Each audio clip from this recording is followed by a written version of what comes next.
Hi guys, today I am going to go ahead and show you how to add the Sharpie and the color to your project. So before we do that though, I want to do a reminder of the requirements so that you can go back and check your project before you do anything that would be permanent, because obviously you can't erase permanent marker. And you can erase colored pencil a little bit, but it is pretty permanent. All right, so it says create at least 3 different types of fonts. So I want you to go back and double check. Do you have at least, that means minimum, 3 different types of fonts? Then, did you communicate your own personal style through color, images, pictures, or letter fonts? So when I look at it, does it look boring? Can I tell anything about you? Did you add, you could even add emojis or, those, like emojis, things that you text, those little images. You can add characters, whatever makes it more personalized for you. That makes it more interesting for me. Number 4, create black letters evenly throughout the fingerprint to achieve balance. So I should see black letters throughout the whole thing. Number 5, apply color throughout the artwork that demonstrates balance. So anytime that you're working with color, you want to make sure that it's not all on one side of the paper or at the top or the bottom of the middle. You want to create one of the principles of design, which is balance in your artwork. Okay, so let's go ahead and let's go to the document camera. So first of all, what I'm going to do is if I'm done, pretend that this was all done. I'm going to take an eraser, and if you don't have an eraser, like an extra one, you can use the one that's on the back of your pencil.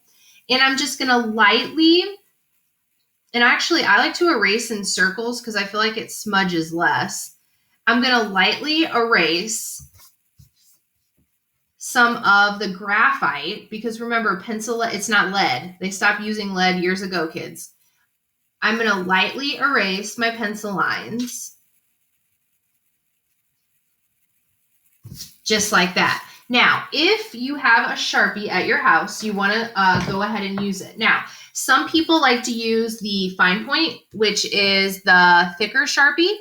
I tend to like to use the thin one. I did not provide an ultra fine point Sharpie for people. So if you don't have one of these, you can use the regular Sharpie and that's fine. The other thing is some people, if you don't have a Sharpie at all and you have a black pen, you can go through and you can use a black pen to outline it if it works okay for you. All right, so I know you can't really see this because I erased it and it's got a little glare. I'm going to go ahead and I'm going to start tracing in Sharpie, and I'll use the bigger fine point Sharpie just so you can see it better. So you want to go through very carefully, trace your letters. If you find it's getting kind of smudgy or you can't see the letter anymore, then I would go ahead and use a pen, a black pen, or the ultra fine Sharpie. You could also, if you don't have a black pen or any of those things, you could use a black colored pencil. That would be fine.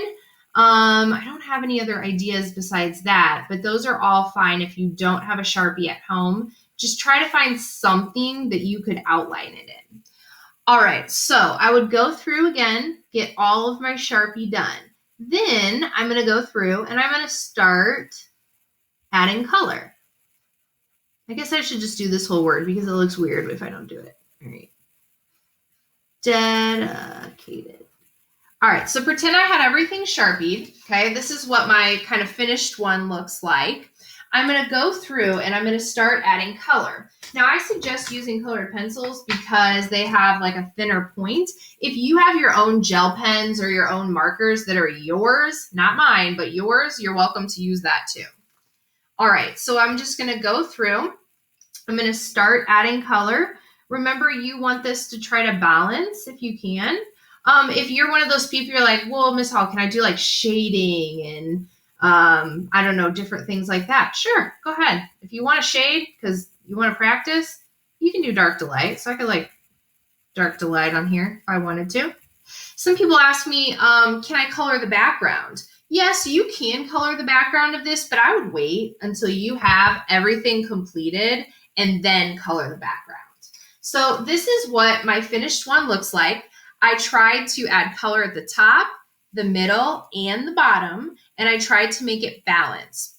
If you want to color the background, that's fine, but you need to be able to see the letters. So if there's not enough contrast, like you use, dark blue or purple and you can't see the background anymore, that is going to count against you, because remember, I'm grading on some of these things like elements of art and principles of design, and contrast is one of those. So please make sure you do that. Once you are done with the coloring part, that is when you're going to start your artist statement. And I have another video for an artist statement that we'll be going over. But right now, just go ahead, work on Sharpie and coloring, and then we'll move on from there. If you have questions, email me, hallkr@foxy6.org.